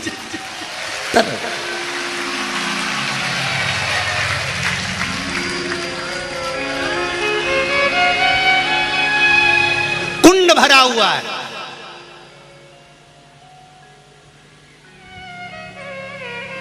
हम तो उनसे भी कहेंगे सुन लो भाटा पारा वालों, सरसों का तेल डाल के कानों में।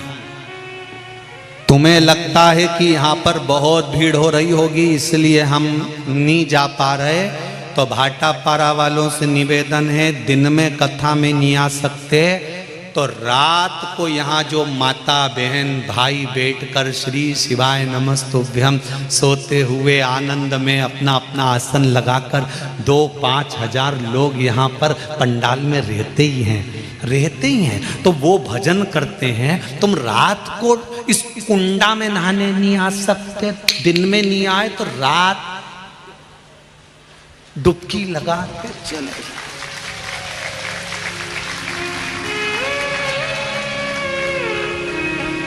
इतने सारे शंकर के भक्तों की चरण की रज भाटापारा के इतिहास में कभी नहीं मिली होगी और ना आगे मिलने वाली। लाखों लोग, जहां देखो वहां गाड़ियां, जहां देखो वहां लोग ही लोग। एक एक दुकान में लोग, बेचारे दुकान वाले सामान बेचने आए थे, उनकी दुकान में 50-50 भरे। वो बेचारा एक तो डोसा बेच रहा था, उसका डोसा बना दिया, उसमें घुस गए। एक वो समोसे वाला चिल्ला रहा था, हमें बड़ा तो बना दो, वो के बाद में बना लेना, तू गैस बंद कर। उसका गैस चूल्हा बंद करके अंदर धर दिया, टेबल पे उनके छोरा छोरी को बिठा दिया और वो अंदर बैठी बैग ले लेके। तो ये कहां मिलेगा, कभी कहां प्राप्त होगा? शावर में नहाने में टाइम लगेगा। शावर मतलब तप, शावर मतलब तप। तप में भगवान मिलने में टाइम लगेगा। डब्बे से नहाना मतलब मंदिर जाओ, यहां जाओ, वहां जाओ, सब दूर जा जाके नहाओ, उसमें भी तरने में टाइम लगेगा। पर तालाब में कूद कर बाहर जाने में टाइम नहीं लगेगा। शिव महापुराण का एक डुबकी लगाई और बाहर। शिव महापुराण की एक डुबकी लगाई और बाहर। कथा सुनी, चले। पार्वती जी कह रही है मैं अकेली। शंकर भगवान कहते हैं तू अकेली नहीं है पार्वती जी। पार्वती, जहां मनुष्य का जन्म होता है, मानव का शरीर मिलता है, मनुष्य जब पैदा होता है, जब वो 3.5 करोड़ रोम छिद्र मनुष्य के शरीर में होते हैं, 21,600 श्वास मनुष्य के शरीर से रोज निकलती है। मानव जब जन्म लेता है, शंकर भगवान कहते हैं वो अकेला नहीं आता। शिव कह रहे हैं कि उसके साथ में शंकर का विश्वास प्रकट होकर जन्म लेता है। अगर मनुष्य सोचता है कि मैं अकेला हूं, तो वो समझ नहीं पाता कि भगवान उसके साथ है। जब भी कोई कर्म करने मनुष्य जाए और मुझे याद कर ले, तो वो अकेला नहीं रहता, मैं उसके साथ चलता रहता हूं, हर पल, हर घड़ी, हर क्षण।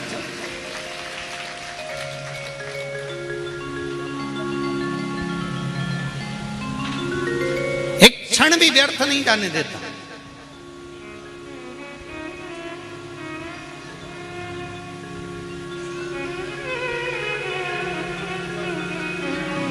महाराज, पार्वती जी बोली मैं अकेली रहूंगी। शंकर भगवान बोले अकेली नहीं पार्वती,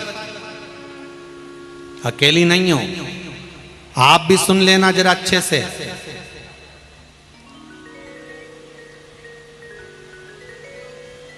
सामूहिक रूप से किया गया भजन, सामूहिक रूप से किया गया कीर्तन, सामूहिक रूप से किया गया स्मरण ना जाने कितने कितने पापी जीवों को तार देता। पापी जीवों तार देता।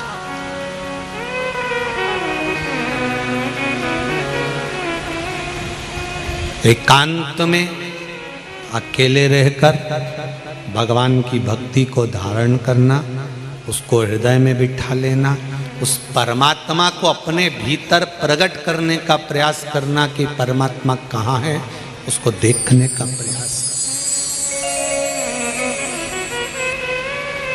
शंभु शरणे पड़ी मांगूं घड़ी रे घड़ी, दुख काटो दया करी निदर्शन।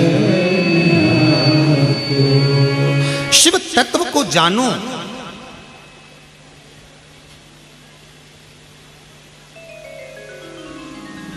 शंकर भगवान को पहचानने का एक दृष्टि, एक नयन, एक नेत्र चाहिए।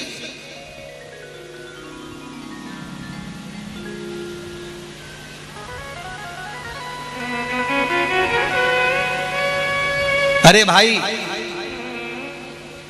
दांत दुखते हैं तो दांत के डॉक्टर के पास जाना पड़ता है, बोलो सही है।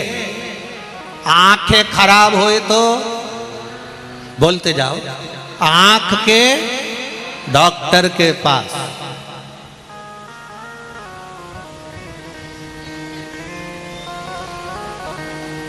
हार्ट खराब हो जाए तो हार्ट के डॉक्टर के पास, और मन खराब हो जाए तो शिव महापुराण रूपी डॉक्टर के पास पहुंच जाना चाहिए, शंकर के। फिर निवेदन करूंगा मेरी जीजियों से, मेरी माताओं से, जब तुम्हारा ये मन तुम्हें लगे कि मेरा काम नहीं चल रहा, व्यापार नहीं चल रहा, धंधा नहीं चल रहा, नौकरी नहीं चल रही, दूसरों की निंदा मत करो, ईर्ष्या मत करो, अपशब्द मत बोलो, ताने मत दो, गालियां मत दो, आड़ा टेढ़ा मत बोलो। जब तुमको लगे कि मेरा व्यापार नहीं चल रहा, मेरा काम नहीं चल रहा, मैं सब जगह से हार चुका हूं, तब अंत में किसी से कुछ नहीं कहना। जो तुम्हारे नजदीक में शंकर जी का मंदिर हो, उस मंदिर में थोड़ी देर जाकर शंकर भगवान के शिवलिंग का दर्शन करो, नंदी की पीठ पर हाथ रखकर उसके कानों में कह कर आ जाना, बाबा से कह दे मेरे दुख काट दे, बहुत दुखी हूं मैं, एक बार तो के नंदी मेरे दुख को काट दे, उसके कानों में कह कर आ जाओ। अब दिल से कहो तो उसको।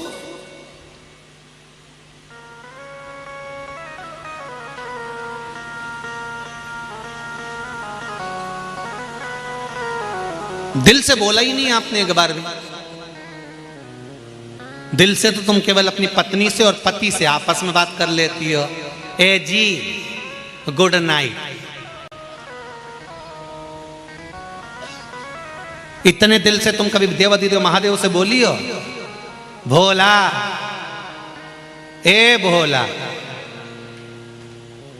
ए भोला। इतने में तो पति चिल्ला के बोलेगा, सो रही, काय को चिल्ला रही? मैं तुमसे थोड़ी ना बात कर रही, मैं तो उससे कह रही। किससे? शिव जी से। भोला ए भोला, शंभू शंकर, ए मेरे ओ घड़ी, मेरे दयालु कृपा कर, बड़ी बड़ी दुखी, बहुत दुखी, तेरे डमरू की धुन सुन के मैं काशी,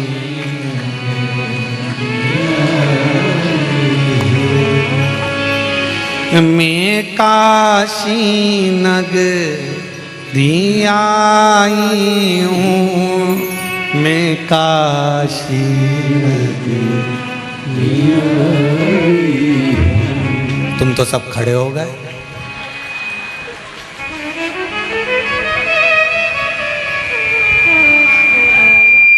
पक्का? शिवाय नमस्तु, श्री शिवाय नमस्तु, श्री शिवाय नमस्तु, श्री शिवाय नमस्तु। भोला सब दुख काटो, ओ भोला सब दुख काटो, शिव शंकर जपूं तेरी माला। तो मक्खन निकलकर घी प्राप्त हो जाता है।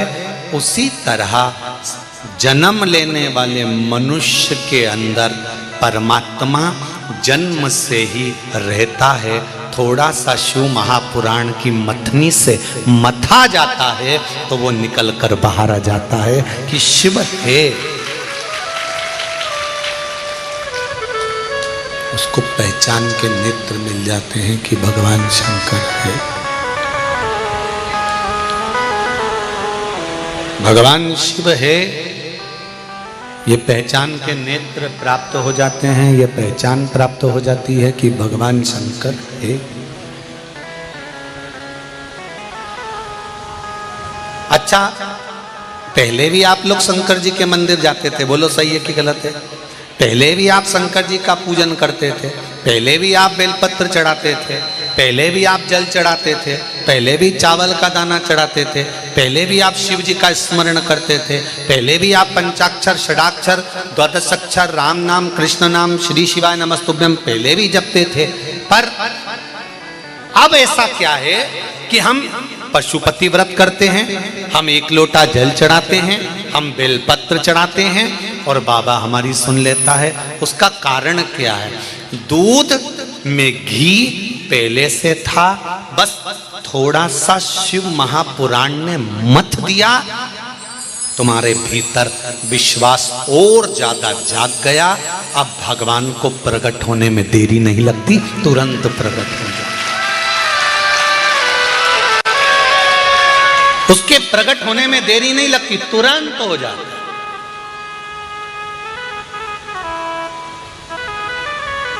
ये नवयुवक बेटे बेटियां, ये बहुएं, ये बेटे, ये बच्चे, जो इस पूरे पंडाल में जितने लोग बैठे हैं, इसमें बुढ़ा बुढ़ी तो कम है।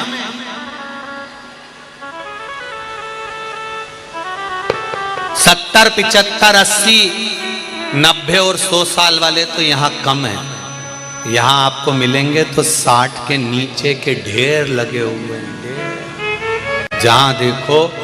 अब ये लोग कहते हैं नवयुवक लोग तो टाकीज में बैठे मिलते हैं, मॉल में बैठे मिलते हैं। उनसे कहूंगा जो कहते थे मॉल और टाकीज में मिलते हैं, एक बार इन नवयुवक बेटा बेटियों को देखना है तो शिव महापुराण में आकर देख।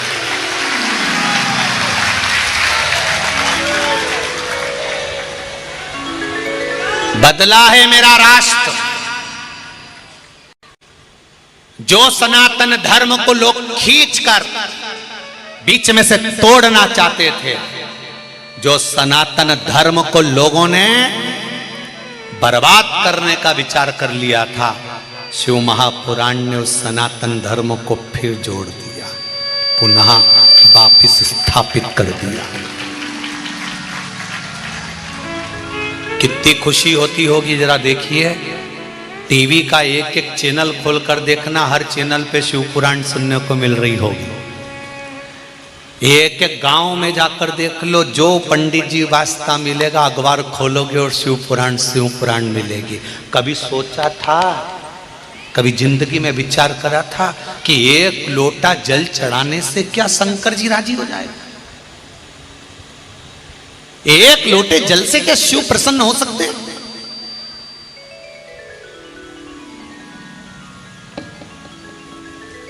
हम उसके दरवाजे पर जा रहे हैं और वह हमारी सुन रहा है।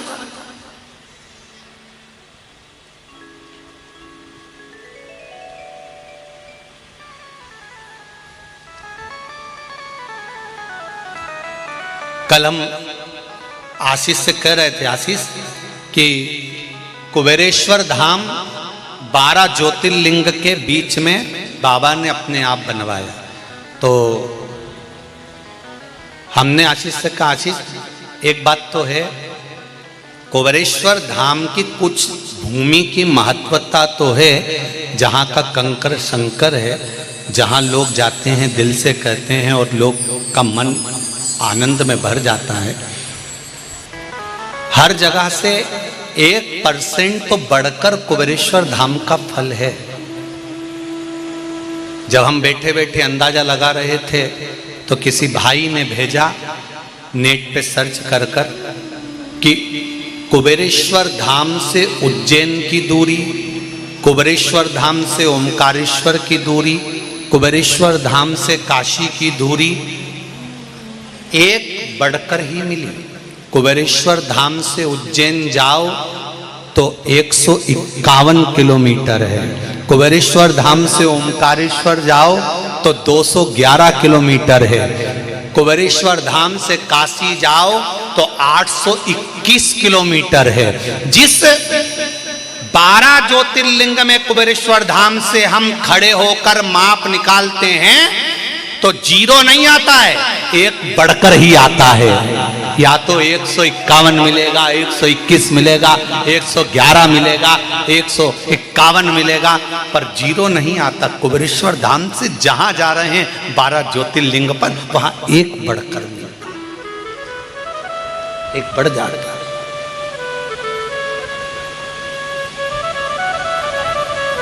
जब कुबेरेश्वर धाम से 12 ज्योतिर्लिंग एक बढ़कर मिलता है तो मेरा विश्वास कहता है जो शिव महापुराण की कथा सुनता होगा, मेरा देव अधिदेव महादेव उसको भी एक बढ़ाकर ही देता होगा, ये निश्चित है, एक बढ़ा देता है।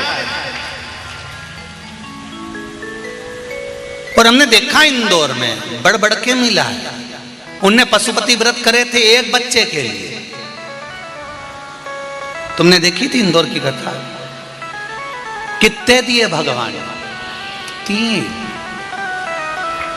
अब इससे अंदाजा लग जाता है कि वो एक बड़ा कर दे। इसलिए तुमसे भी निवेदन है, घर मांगना भोलेनाथ जी से तो कहना एक देना प्रभु, भगवान एक अपनी तरफ से जोड़ के दे, ले जा, दे। शिव है वो, ओघड़ी है, दयालु।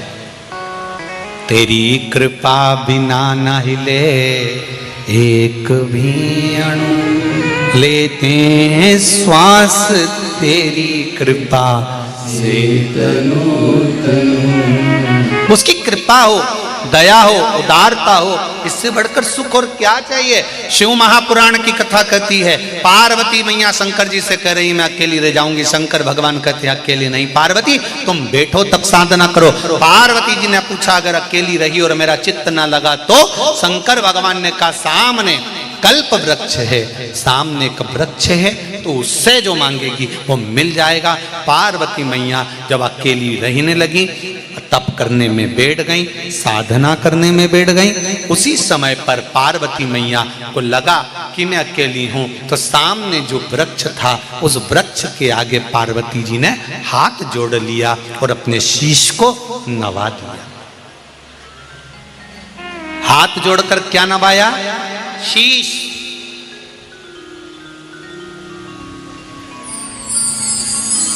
ध्यान से सुनना,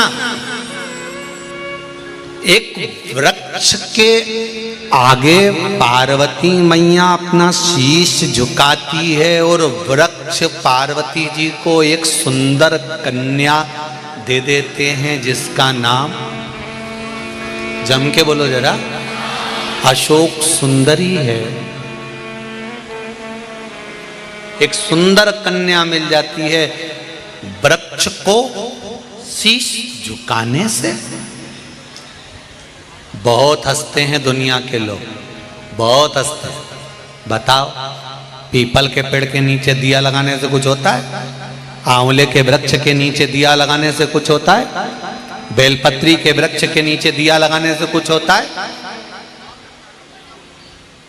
सनातन धर्म में नदियों की भी पूजा होती है, सनातन धर्म में पत्थर की भी पूजा होती है, सनातन धर्म में पशु और पक्षी की भी पूजा होती है, सनातन धर्म में लता और पत्र की पूजा होती है, सनातन धर्म में वृक्षों की पूजन होती है, सनातन धर्म में तो यहाँ मनुष्य की भी पूजा होती है।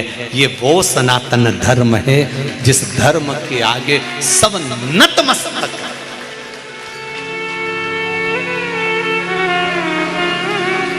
सनातन धर्म के आगे सब नतमस्तक। धर्म की, सनातन धर्म के आगे कोई नहीं। सनातन धर्म प्रबल प्रखर, सबसे बलवता।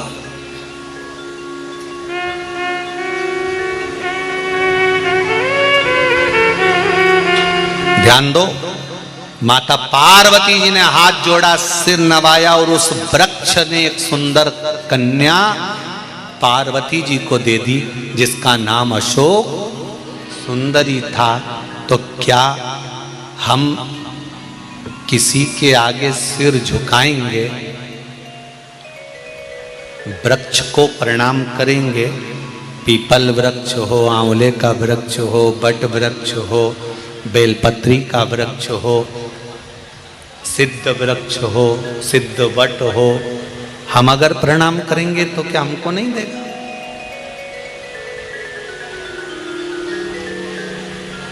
आप दिल से उससे मांगिए।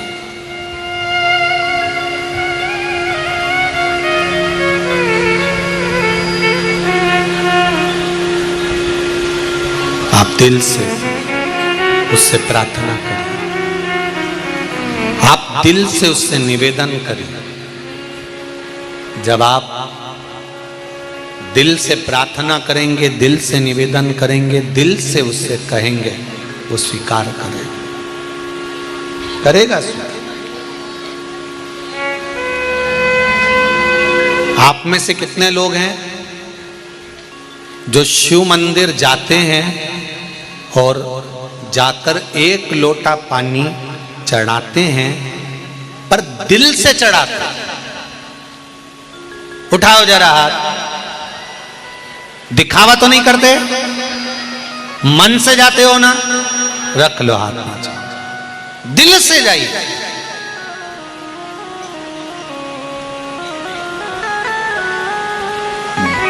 जब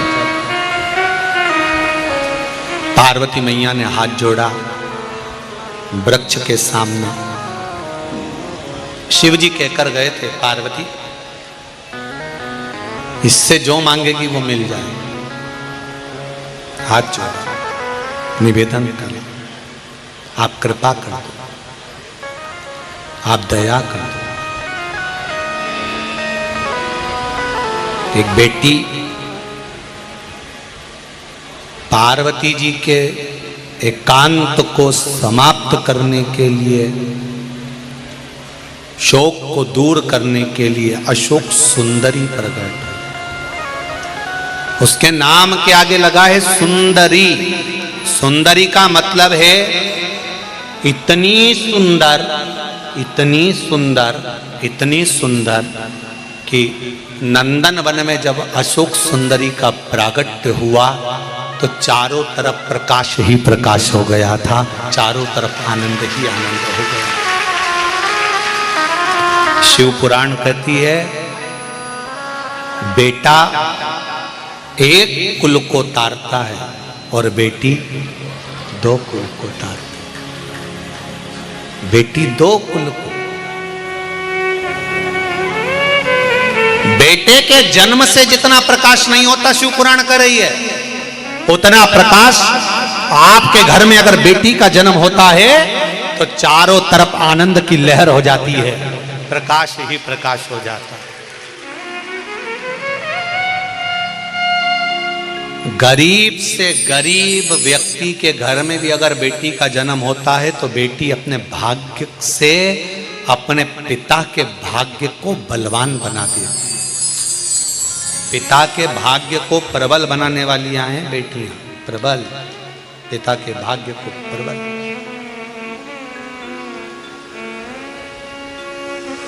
जिनके घर में एक बेटी का जन्म होता है वो किस्मत वाले होते हैं, भाग्यशाली होते हैं। जिनके घर में दो बेटी का जन्म होता है उनके भाग्य को शेषनाग जी अपने फंड से वर्णन नहीं कर सकते। जिनके घर में 3-4 बेटियां जन्म ले लेती हैं उनके लिए शंकर भगवान कहते हैं वो घर कोई दूसरा नहीं होता। सबसे ज्यादा बेटी का जन्म शंकर भगवान करें। मेरे घर में 5 जया, विषहरा, सामरी बारी, दौतली, देव, अशोक सुंदरी, ज्योति, मनसा, मेरी बेटियों का नाम अगर मैं पुकारूं तो कितना कम ना हो। भगवान शिव कहते हैं जिनके घर में बेटी जन्म लेती है, शंकर भगवान कहते हैं उनको बेटी के विवाह की चिंता नहीं करना, उसकी बेटी का विवाह शिव खुद करता है, स्वयं शंकर करता है। शंकर खुद बेटी का विवाह करते हैं। जिस समय पर माता पिता कन्यादान करने के लिए बैठते हैं उस समय पर माता पिता नहीं होते। शंकर पार्वती स्वयं माता पिता के रूप में कन्यादान करने के लिए बैठते हैं, स्वयं शिव और पार्वती। मेरा निवेदन बेटियों से, दूसरे के दिखावे में आकर भटक मत जाना।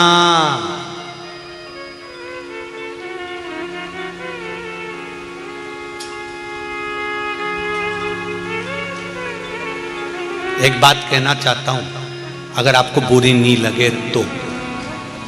छत्तीसगढ़ वाले बोलोगे तो कह दूंगा, बोल दूं। आजकल सनातन धर्म की बेटियों को तोड़ने के लिए एक नई रीत चालू कर दी है। बहुत अच्छी अच्छी जिम खुल गई। जिम जानते हो, पहचान गए? बहुत अच्छी अच्छी जिम खुल गई है, जिनमें बहुत अच्छे अच्छे ट्रेनर आ गए हैं, ट्रेनिंग देने वाले। वो सनातन धर्म की बेटियों को वो ट्रेनर कौन है, कैसे हैं, किस तरह के हैं, वो हमारी बेटियों को लुभाने के लिए रखे जाते हैं और हमारी बेटियों को सनातन धर्म से तोड़ने के लिए रखते हैं। भेजो बेटियों को, जिम में मना नहीं है। भेजो बेटियों को, सनातन धर्म की ओर अग्रण्य बढ़ाएं। और बेटियों से भी निवेदन है, किसी दूसरे प्रलोभन में आकर अपने माता को कन्यादान से वंचित मत करना। जिस जगह पर माँ बाप कन्यादान करते हैं वहां शंकर और पार्वती विराजमान। जिस दिन आपका कन्यादान आपके माँ बाप करेंगे तो बेटियों, तुम उस दिन सबसे ज्यादा खुश होना कि तुम्हारे माँ बाप ने कन्यादान करा है। कन्यादान तुम्हारे माँ बाप नहीं, मेरे शंकर और पार्वती ने करा है। उस दिन प्रसन्नता होना चाहिए, उस दिन आनंद होना चाहिए, तुम्हारे जीवन में खुशियां आना चाहिए, तुम्हारे जीवन में एक आनंद की अनुभूति होना चाहिए कि यहां कन्यादान करने कोई माँ बाप साधारण नहीं बैठे हैं। कन्यादान करने के लिए स्वयं शंकर और पार्वती बैठे हैं। मेरा विश्वास कहता है, शिव महापुराण की कथा सुनने वाली बेटियां अपने माँ बाप को कन्यादान का मौका जरूर देंगी और वो कई गलत जगह नहीं जाएंगी, ये मेरा विश्वास है। इसी बात के साथ में अशोक सुंदरी पधार रही हैं, जोरदार ताली बजाकर स्वागत करें, जजमान उनका पूजन करें और अपनी वाणी को विराम लेता